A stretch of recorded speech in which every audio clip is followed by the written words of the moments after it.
Achoo! Please, sir, stand still. Sorry about that. Are you sure that this does not look like I'm holding a tallywhacker?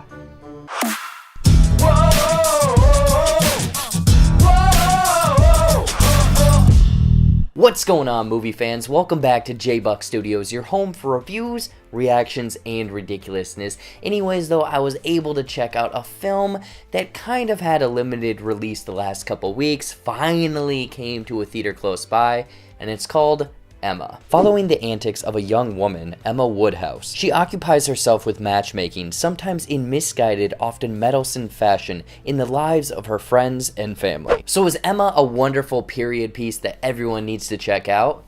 Let's find out. But before I get into my thoughts, let me know what you guys thought of Emma, if you've already seen this in its kind of limited release, or looking forward to this, kind of period piece novelization to the big screen.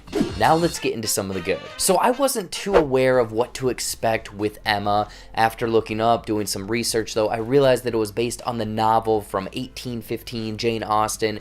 The novelization there to big screen. I think that they've done this film a couple different iterations. We're not talking about those though. Right off the get-go, I mean, it's this period piece, and for some reason I am a sucker for period pieces because it's the style, it's the gown, it's the different costuming that everyone wears in this film, and that's probably the highlight, is the bright, vibrant colors and outfits that all of these characters are wearing. For example, Anya Taylor-Joy, the main character as Emma, she sports so many different elaborate outfits, hairstyles, costuming, everything in this film. So I wouldn't be surprised if this film gets a nod or nomination towards the end of the year for Oscars for that, but also the colorful stylings of, again, the period pieces and the grand scale of this almost exquisite lifestyle, the different homes and mansions and ballrooms that they're going through in this film with giant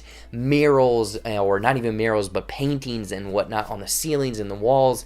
Again, you are sucked into this world. I don't know what time period this takes place, but I was kind of on board for, the stylings, the costume, the vibrant colors, the accents. That's another thing, is just all of these British, I'm assuming British accents, but into the performances. I mean, obviously with a movie called Emma, it's probably going to have Emma as the main character, and Anya Taylor-Joy, I mentioned it earlier, I thought she was an absolute delight in this film. Obviously, she's kind of, in this weird way, she's very kind, she's this perfect person, but she does kind of have this little sinister side, just kind of the looks that she gives people and nods, and the timing of this character is phenomenal. I mean, there's so many other people in this film that obviously complement her. I mean, Mia Goth, a handful of people from Sex Education on Netflix, and a few other people, and I thought, yeah, the full cast was great, but Anya Taylor-Joy was the standout in this film. And again, it's not this just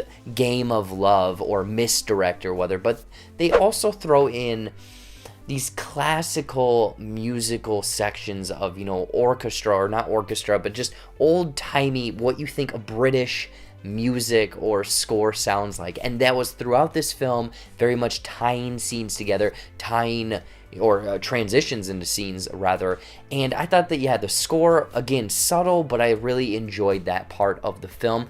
And also, there was a subtle humor kind of flowing throughout this movie of all of these different characters doing these little tiny, almost borderline ridiculous, it felt like it was in this path of essentially these normal acting people, but they kind of strayed into this ridiculousness a little bit. And Bill Nighy, for example, her Emma's father, I believe, really does these weird, kooky things from time to time. It is, again, very subtle, but it's a very good, quick laugh, and if you catch it, you're going to appreciate it. If not, I don't know what to tell you, but yeah, I like that subtle humor running throughout this film.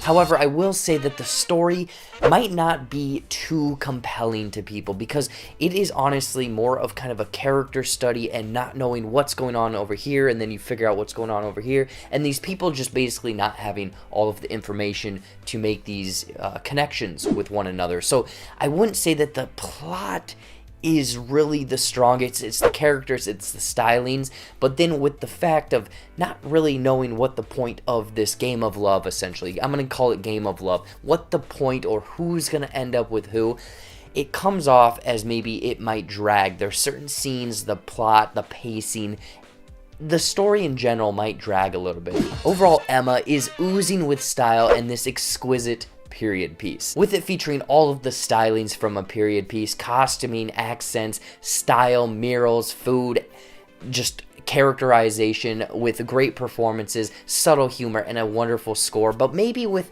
it dragging out a bit, the story not really being too compelling for some people. I would highly recommend checking out Emma. Again, I didn't know what to expect. I was thoroughly pleased by what I got, the period pieces, everything involved with that, the stylings, the outfits.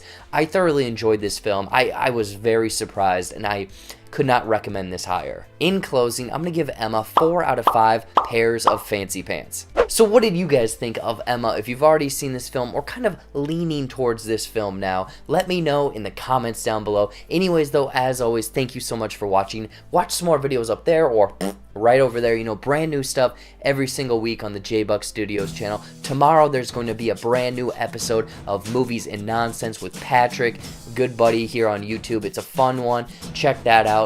Some other things coming, and then I don't know what happened because South by Southwest was canceled. Follow all of my social media down there. Like this video, subscribe to the JBuck Studios channel, and until next time, we'll see you later.